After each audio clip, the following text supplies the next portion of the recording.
동자들이 모여서 크리스마스 파티를 열고 있었습니다.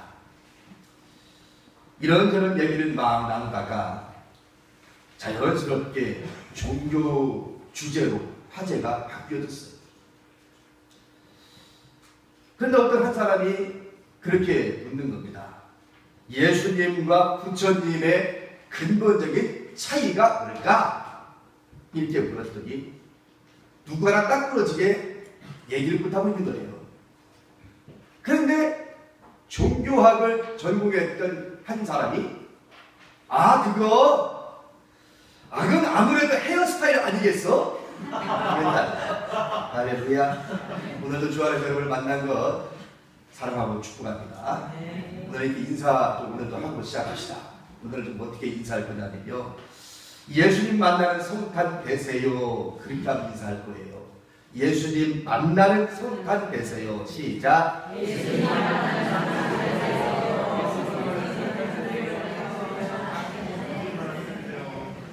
예수님 만나는 성탄 되세요. 영국의 런던에서 실제로 있었던 이야기인데, 이 설교 예화로 자주 등장하는 그 이야기 중에 이런 얘기가 있습니다. 폭우가 쏟아지는 어느 날, 여름날, 한 농가를 지나던 여인이 있었습니다. 집에 비가 너무 왔기 때문에 우산이 좀 있어야 되겠다 싶어서 아무 집에나 들어가서 좀 우산을 좀 빌릴 수 없겠냐. 근데 이 집주인이 자기가 쓰는 것 중에서 좀 버려도 될 만한, 그냥 주는 거니까 버려도 될 만한 우산 하나를 준비해서 건네줬습니다. 이 우산을 받아준 이 사람은 자기 주인에게 가서 우산을 드리고 그러고는 갔습니다.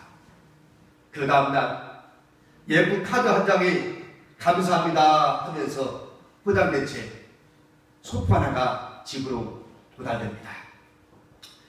소프를 딱 뜯어서 보니까 어제 그 폭우에 우산을 빌려준 것에 대하여 감사합니다 라고 줬던 그 뜯었던 우산 하나가 들어져 있고, 카드에는 맨 마지막 부분에다가 사인이 하나 써 있는데, 그 사인이 어떤 사인인가 했더니 엘리자베스 여왕 이래 있는 거죠.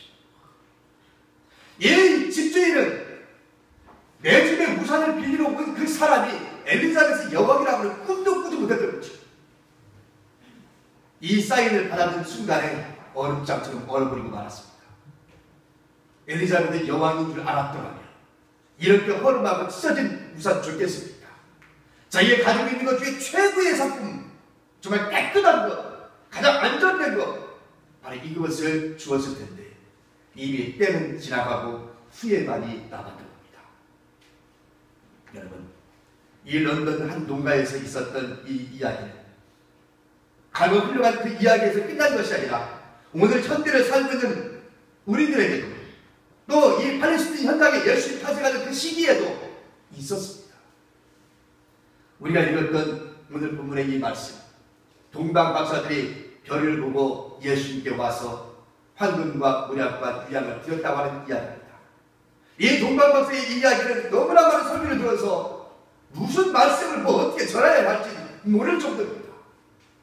목회를 무슨 1, 2년 하는 것도 아니고, 여러분들도 신앙생활하면 1, 2년 하는 것도 아니고, 이 동방 박사에 대한 이야기를 수도 없이 들었습니다. 목사님, 이 부분 갖고 또 무슨 말씀을 전할 수 있습니까? 너무 틀에 맞게끔 이야기가 되지 않을까? 또 식상한 얘기가 되지 않을까? 설교자 준비하는 사람에게는 언제나 이런 부담감이 있습니다. 왜냐하면 여러분들은 언제나 신선한 것을 요구하시잖아요. 정말 그렇습니다. 오늘 이 동방 박사의 이 이야기는요, 정말 너무 유명한 이야기이기 때문에 더 이상 설명할 이유가 없습니다. 그런데요, 이 말씀을 가만히 묵상하면서요, 그런 생각을 해봤어요. 이 동방 박사는 어떤 사람이에요? 유대인이 온 이방 사람이에요. 이방 사람입니다. 동방에서 온 사람이거든요. 이방 사람입니다.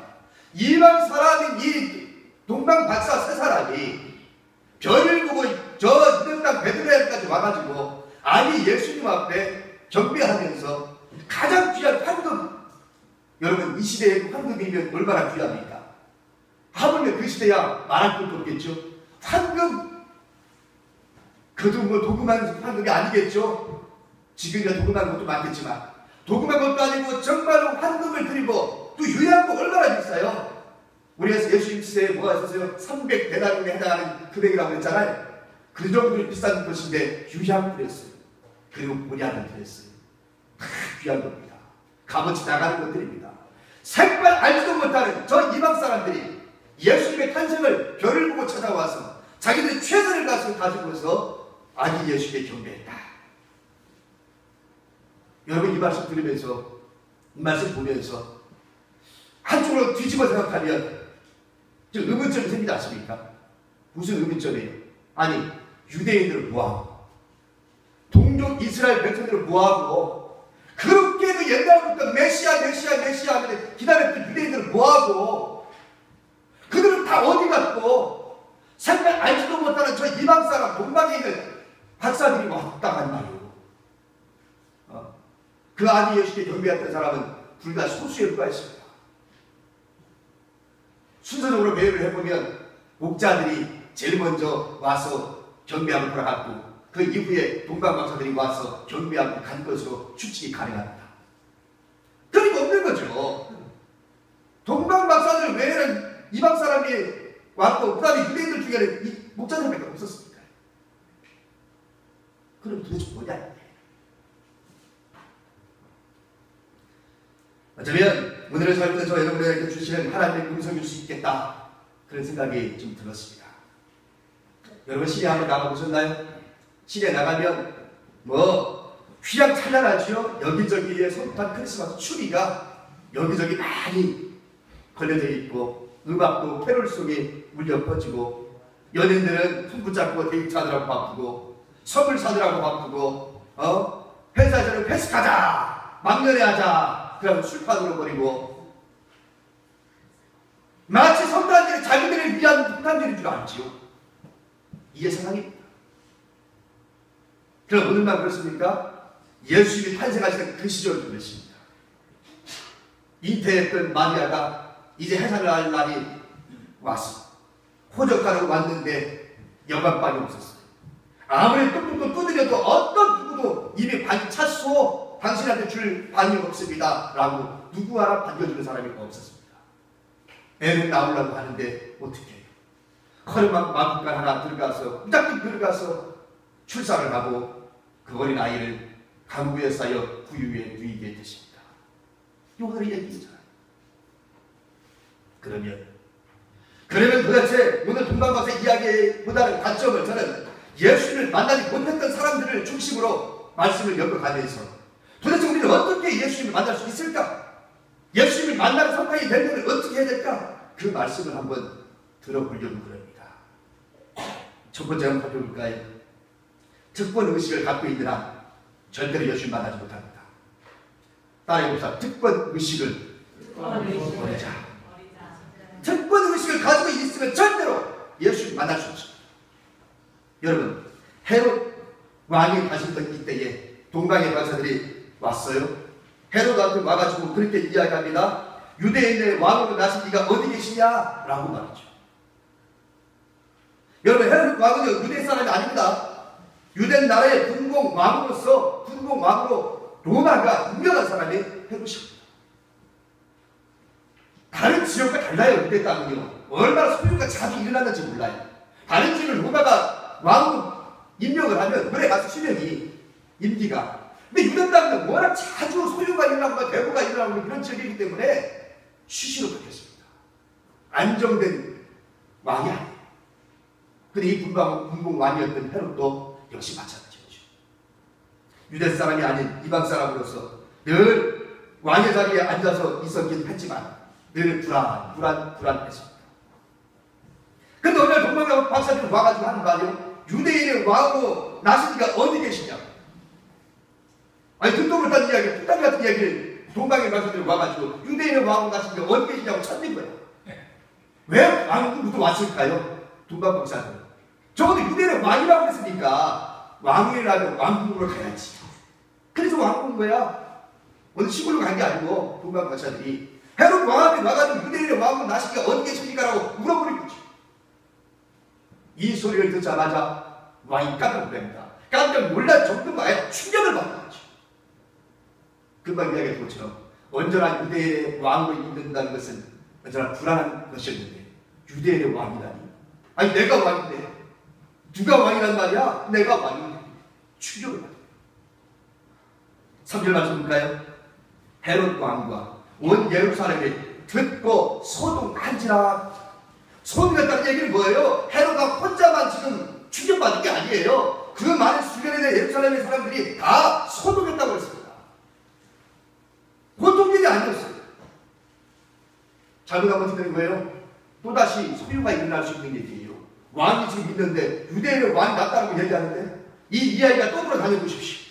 그 다음에 또 어떻게 일파만파로 퍼져져서 대무가 일어날지도 몰라요. 온 예루살렘이 소동했다. 그러나 분명한 것은 여기 유대인의 왕이라고 이야기했던 이 왕은요, 이미 구약에서 오랜 세월 동안 고대했던 그 메시아를 상징하는 것이었습니다. 이것은 헤롯이 모를 리가 없지요. 모를 리가 없습니다. 어떻게 합니까? 그 뒤에 나오는 얘기가 보면 알 수 있어요. 그 뒤에 나오는 얘기는 뭡니까? 공강 박사가 있는 자리에서 누굴 불러요? 대제사장들하고 누굴 불러요? 서기관들을 불러요. 그렇죠? 불러서 뭐라고 해요? 당신들은 성경에 대해서 아주 박사들이니 이 유대인의 왕 그리스도가 어디에서 나겠는가? 한번 좀 나한테 좀 가르쳐 주시오. 그러잖아요. 헤롯도 좋아. 그러니까 이 유대인의 왕이 나시니까 어디 계시죠? 라고 할 때 이 말의 의미가 뭔지를 이미 감을 잡고 있는 겁니다. 그러니까 제사장을 부른 거고 서기관을 부른 거예요. 당신이 성경에 대해서 아니까 나한테 좀 가르쳐달라. 얘기하죠. 유대 땅 베들레헴아, 너는 유대 원주에 잡지 아니하노라. 네게서 다스리는 자가 나와서 내 백성 이스라엘의 목자가 되리라 하였으리이다. 헤롯이 뭐라고 합니까? 동방박사를 불러서 여보시오, 베들레헴에 나가 그러는데 베들레헴으로 가보시오. 주소를 잘못 찾았어. 유대인의 왕으로 나시면은 여기가 아니요 베들레헴이라니까 베들레헴으로 가시오. 가서 어린 아기에게 예수 왕에게 경배하고 돌아와서 나한테도 좀 가르쳐 주시오. 나도 가서 경배하겠소이다. 그러고 갑니다. 여기까지만 보면 헤롯도 예수님을 찾아서 경배하고 싶은 마음이 있었을까 싶은 생각이 들어요. 근데 따지고 보면 사실상은 그렇지 않죠. 앞에서 뭐라고 했어요? 충격받았다고 그랬죠? 아니 내가 왕인데 누가 왕이야? 무슨 소리 하고 있는 거야? 지금 내가 왕인데 모든 백성은 나를 섬기하자고 내 명령 앞에 복종해야 되는데 무슨 유대인의 왕이요?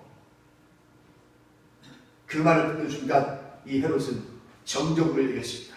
그가 누구인지는 몰라도 유대인의 왕이라는 말 자체가 떠들어 다니는 것조차도 허용하지 않았습니다. 그래서 어떻게 했어요? 2살 아래에 있는 아이는 다 죽여버렸습니다. 역사적인 사실이죠? 2살 아래에 있는 아이는 다 죽여버렸습니다. 이게 헤롯이었어요. 그러니까 속셈은 뭐였어요? 내가 가서 경배하겠다는 뜻이 아니었어요. 말은 그렇게 말했지만 속 사람의 마음은 어떤 마음이요? 내가 정적으로 일컬어지는 유대인의 왕이라고 내가 죽이고 말이야. 이 얘기였던 것이죠. 여러분, 분명 이 헤롯 왕에게도 동방으로부터 와서 박사들이 알려줬어요. 유대인의 왕으로 나신 이가 누구냐? 메시아가 누구냐? 들었습니다. 몰랐다면 몰라도 이미 들었고 알았습니다. 그런데 동방박사 그 멀리에서 와서 이제 예수님을 찾아가서 경배를 하고 자신의 가장 귀한 것을 드렸는데 헤롯은 할 수 없었어요. 왜요? 뭐 때문에? 자신의 자리가 위태로울까 봐. 자신의 왕권이 흔들릴까 봐. 이것을 자리를 지키기 위하여 그런 그 야망을 가지고 있어요. 특별 의식을 가지고 있기 때문에 그는 절대로 예수를 만날 수가 없었던 겁니다.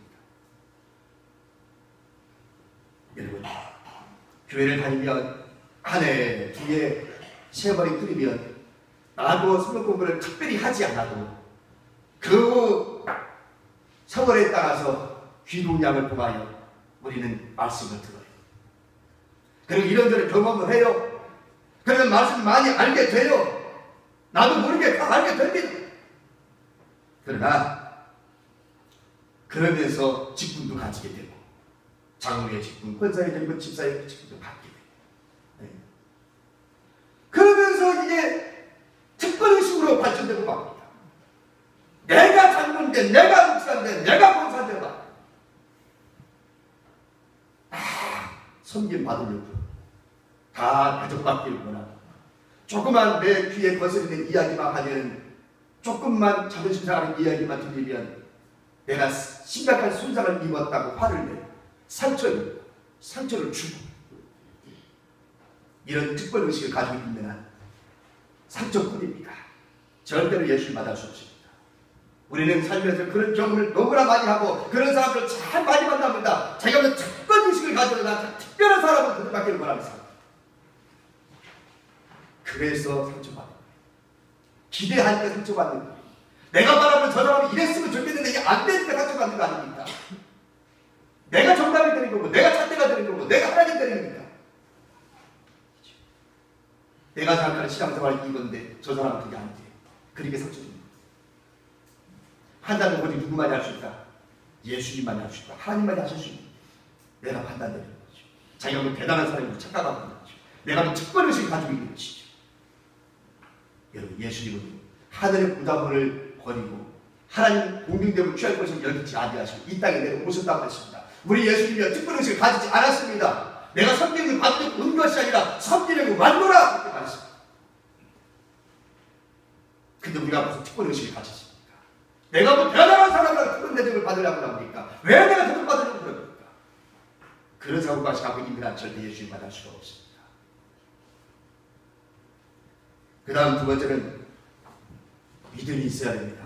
믿음과 실천이 있어야 됩니다. 자, 두 번째로 볼까요? 왕이 대제사장과 백성의 생마들을 보아서 그리스도가 어디서 나겠느냐 그랬어요. 그래도 어떻게 했다고요? 5절 말씀에 이르되 유대 베들레헴이 오니 이는 선지자로 이렇게 기록된 바 또 유대 땅 베들레헴아 너는 유대 보혈 중에 가장 작지 아니하도다. 네게서 한 다스리는 자가 나와서 내 백성 이스라엘의 목자가 되리라 하였습니다. 와, 정확한 단어죠. 지식은요 귀신같이 알고 있어요. 얼마나 잘 알고 있는지 몰라요. 성경에 대해서는 막 박사들이 찍고 전강이라고 성경받으면 말씀과 성경 가지고 목 찬 사람들이니까 여기 이 사람들보다 더 많이 아는 사람은 없어요. 일반 백성들보다 훨씬 더 많이 아는데요. 말씀만 가고 잠자고 일어나면 말씀 갖고 늘 사는 사람들이 되고 이 사람들은 당연합니다. 정확하게 알고 있어요. 유대 베들레헴입니다. 그러면 보세요. 불렀어요 왕이. 그죠? 자발적으로 간 게 아니죠. 왕이 부고 왕이 지금 불렀어요. 누구를요? 제사장하고 서기관을 불렀다고요. 군걸로 불렀어요. 에? 자발적으로 찾아간 게 아니란 말이에요. 불러가지고 가봤더니 연근도 그러고 가봤더니 다짜고짜 왕이 물었습니다. 뭐라고요? 그리스도가 어떻게 해서 나겠느냐라고 물었어요. 당신은 성경에 대해서 잘 알고 있으니까 나한테 답을 달라고. 그랬더니 정답을 얘기했어요. 예, 유대 베들레헴입니다. 이사야 선지자가 예언하기를 베들레헴아 너는 유다의 보혈 중에 가장 작지 아니한다. 네게서 다스리는 자가 나와서 내 백성 이스라엘의 목자가 되리라 하였기 때문에 지금 베들레헴입니다 라고 얘기했어요. 지명까지 정확하게 얘기했어요. 이 정도면 뭐 박사 아니에요? 정확하게 얘기했습니다. 그러면 특별히 군걸까지 불러들였으면 생각해야지. 야, 심각한 문제다. 보통 일이 아니겠구나. 그렇지 않고 제가 우리 왜 불렀겠어? 그 정도로 생각할 수 있지 않겠습니까? 여러분 갑자기 박근혜 대통령 여러분 불러보십시오. 별로 생각하지 않겠습니까? 그냥 가겠습니까? 별 생각 다 하고 가겠죠. 왜? 보통 일 같으면 나 불렀어? 평범한 일 같으면? 철단의 말이지. 왕이 지금 제사장과 저 서기관을 불렀다고 이건 보통 일이 아니에요. 그런데 이 왕의 묻는 질문 자체가 그리스도가 언제든 나겠느냐라고 답 좀 달라고 하니까 얘기한단 말이죠. 어떻게 얘기할 수 있었을까요? 그러면 이 사람은 막 사전 찾듯이 찾아갖고 얘기했을까요? 사전 찾듯이? 여기 주적거리고 저기 주적거리고 그러면 찾았을까요? 당시 제사장과 서기관들과 당시 유대의 백성들은요 오랜 세월부터 무엇을 기다리고 있었어요? 메시아를 기다리고 있었어요. 하루아침에 메시아를 기다리는 게 아니란 말이에요. 오랜 세월부터 그들의 밑바닥 속에는 언제나 메시아가 오시면 이거였습니다. 그러니까 메시아가 오신다는 이 예언의 말씀은 일반 백성들뿐만 아니라 여기 제사장들이 서기관들이 다 알고 있는 얘기예요. 이미 상경 찾아가고 보여준 게 아니라고. 그 말 떨어진가 무슨 바로 얘기 들어가는 거야. 그냥. 예, 그 땅 베들레헴입니다 라고 말합니다. 그랬으니 내가 물르면 몰랐어도 지금은 알잖아. 동방의 박사들까지 여기까지 왔잖아. 지금 있잖아요. 지금 궁궐까지 왔잖아요. 궁궐에까지 와서 지금 있는 자리에서 나한테 질문 던지면 한번 확인 절차를 밟아야 되지 않나요? 여러분 어때요? 여러분 이 정도면 좀 확인 절차 밟지 않겠습니까? 아니 이 사람들이 그냥 그 말만 듣고 자기 집으로 돌아오래요.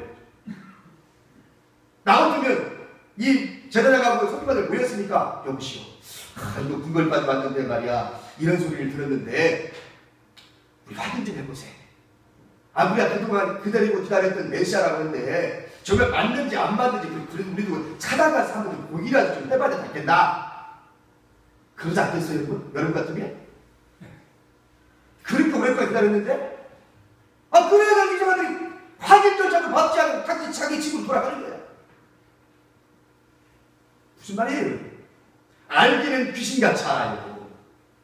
성경에 대해서는 얼마나 귀신같이 아는지 몰라. 근데 알면 뭐해? 믿음도 없고 실천도 없는데 이게 오늘 우리들의 모습일 수 있다 이 말이에요. 네? 이 사람들만의 문제가 아니란 말이에요. 지금 어쩌면 여기 있는 목사에게 한번 맞을 수도 있고 말입니다. 여러분보다도 내가 말씀 더 많이 아니까. 그럼 어떤 의미에서 오늘 이 말씀이 나한테 주신 말씀일 수 있어. 내가 묵상하면서 내가 그 서두에 시작하면서 얘기했잖아. 알기는 잘 알고 알기는. 근데 알면 뭐해? 믿음이 없는데 실천도 없는데 그래놓고 나는 믿음이 있네. 나는 그래놓고 막 특권의식을 가지면서 내가 장군해 내가 권사해 그런 거. 알면 뭐하냐. 여기 제사장들과 서기관들 얼마나 많아. 지식이 얼마나 많아. 여러분 아는 단계에서 우리는 믿는 단계에서 실천의 단계로 넘어가야 할 줄로 믿습니다. 야고보서의 말씀을 보면요 기가 막힌 말씀이다. 야고보서 2장 19절 말씀을 보면요 참 이 말씀을 해야 되나 싶을 정도입니다. 야고보서 2장 19절 말씀 뭐라고 되는지 압니까? 19절 이렇게 되어 있어요. 자 읽어볼까요? 시작. 네가 하나님을 한 분이신 줄을 믿으니 잘하는구나. 귀신들도 믿고 떠느니라. 참 충격적인 말이에요. 야고보 사도는요 이렇게 얘기해요. 네가 하나님을 한 분이신 줄을 믿느냐? 잘하는구나. 귀신들도 믿고 떠느니라. 귀신들도 믿고 떠느니라. 그런데 귀신 보고 우리는 믿음 있다고 할 수 있나요? 귀신 보고 믿음 좋다라고 할 수 있어요? 하나님은 한 분이라는 사실은 귀신도 믿는다고 말합니다. 말로만 믿는 믿음은 귀신도 갖고 있어요. 그러나 그에 합당한 삶을 살지 못해. 오늘 이것을 우리는 이 대림절 마지막 주일을 보내면서 이 하나님의 음성으로 우리 자신을 좀 들어볼 수 있기를 원합니다. 여러분들을 책망하고 이 말씀 하는 것이 아니라 오늘 이 세태를 바라보면서 예수님 당시에 그 시대에도 예수님 영접하는 사람이 없었어. 오늘 이 시대에도 예수님과 관계없이 세상에는 성탄절이라 하고 자기들 나름대로의 믿음을 가지고 살아갑니다. 뭐가 나아지는 거예요? 여러분 저는요 믿음이 뭘까? 믿음이 신앙이라고 하는 것이 뭐냐 말입니다. 신앙이라고 하는 것이 신앙은요 항복이야. 따라해봐. 신앙은 항복이다. 두 손 다 들고 항복 이래야 돼. 할렐루야. 믿음은 다른 거 아니에요. 여러분 신앙은 다른 거 아니에요. 항복입니다. 항복 쏘지 마세요. 항복합니다. 항복.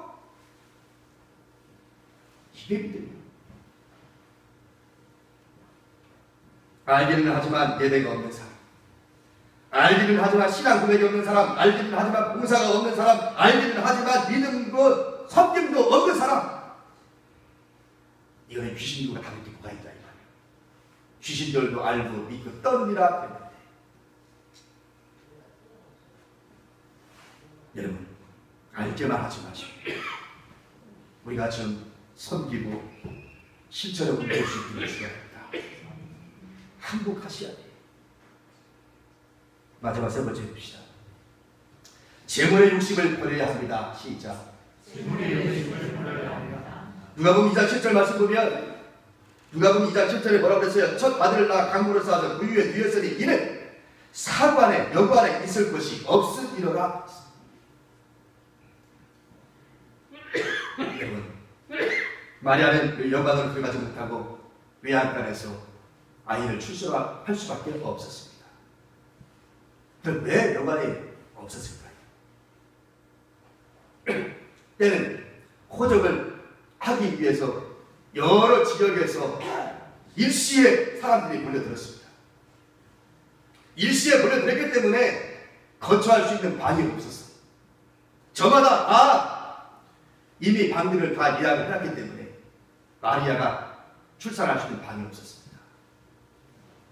그러나 그 시대나 지금도 마찬가지겠지만 먼저 예약한 사람과 돈 먼저 던져주면 얼마든지 방을 줄 수도 있어요. 이게 세상 아닙니까? 이게 경제 논리고, 그렇죠? 사장님 논리잖아요. 저 사람이 나가 돈 더 주겠다는데 먼저 있는 사람 내보내고 저 사람보다 돈 더 많이 주는 사람 내 방으로 들여보내지 않겠어요? 세상의 논리와 경제 논리로 얘기하면 비교 위에 있어요. 그런데 요셉과 마리아는 돈이 없었어요. 그러니 그저 문을 두드리는 열정 하나로 가지고 문을 두드렸습니다. 내 아내가 출산을 앞두고 있는데 지금 급하니 10,000원 주시오. 그런데 아무도 열어주는 사람 없었습니다. 왜요? 여관 주인은 뭐가 우선해요? 항상 돈이 우선이지. 생명이 아니에요. 돈이 우선. 우리 집에 오는 손님들은 다 돈 가지고 왔는데 돈이 우선이지. 그게 두 가지로 한번 이야기해 볼 수 있을 겁니다. 왜 여관 주인들은 예수님을 영접할 수가 없었을까? 첫째는요, 바빠서 그랬을 수도 있을 거고요. 바빠서. 두 번째는요, 몰라서 그랬을 수도 있어요. 아까 런던에 그 엘리자베스 여왕을 알았다 하면 대접했을 텐데 몰랐어요. 자, 바빠서 팁을 두둑하게 주는 사람들이 넘쳐나는 이 시기에 경제 논리만 눈에 어두웠어요. 돈만을 쫓아가는 이 여관 주인들은 한 푼이라도 손님을 더 맞이해서 한 푼이라도 더 벌어야 되는 이 생각을 가지고 있기에 그들 마음속에는, 그들 머릿속에는 예수님을 종교적인 것은 없습니다. 뭐만 있어요? 돈만 있어요. 돈만 있어요. 그러나 돈 가지고 오는 손님들만 손님이고 돈 없는 손님은 손님이 아니었던 것이 오직 돈 버는 데만 열중했습니다. 여러분, 현대인도 너무 바빠서 주님을 영접하지 못한다 그렇죠? 뭐 때문에 바빠요? 돈 벌고 잘 먹고 잘 든지 아니라고 바빠요. 노골적으로 얘기하죠. 왜 교회 안 나오십니까? 그러면 바빠서. 바빠서. 아주 단골메뉴처럼 나와요. 바빠서. 뭐 하는데 바빠요? 돈 벌더라고요. 그렇지. 그런데 여러분, 내가 예수님을 만난다는 가치가 우선순위에 있다는 게 그럴 수 없어요. 가치가 우선순위에 있다. 예수님 만나고 최고의 가치를 여긴다면 우리는 그럴 수 없어요. 이 여관 주인은 자기가 몰라서 그런다고 칩시다. 그러나 우리는 지금 알아요, 몰라요? 여러분 알아요, 몰라요? 예수님이 인생의 최고의 가치를 여러분 아십니까? 그럼 알아요. 알면 어떻게 해야 돼요? 돈 버는 거 욕심 내지 말아야지. 그렇다고 돈 벌지 말라는 얘기 아닙니다, 여러분. 우리가 여러분 인생에 돈 없이 살 수 있어요? 그거 아니에요. 중요한 건 뭐예요? 우선순위에 있어서 내가 그것 때문에 예수님을 믿고 예배 드리는 것 자체를 잊어버린다면 그건 아니다. 그래서 주일날 되면 교회 다니는 사람 중에는 시내에 가면 주일은 쉽니다 구절은 가게 많이 봤죠? 얼마나 많아. 주일은 쉽니다. 그럼 우리도 마찬가지야지. 우리 교인들도 가게 하시는 분들이 있으면 주일은 쉽니다 하셔야지. 예배 드리는 것이 우선순위입니다. 예수님 만나는 것이 우선순위입니다. 있습니까? 예배 안 드리니까 예수님 못 만나는 거야.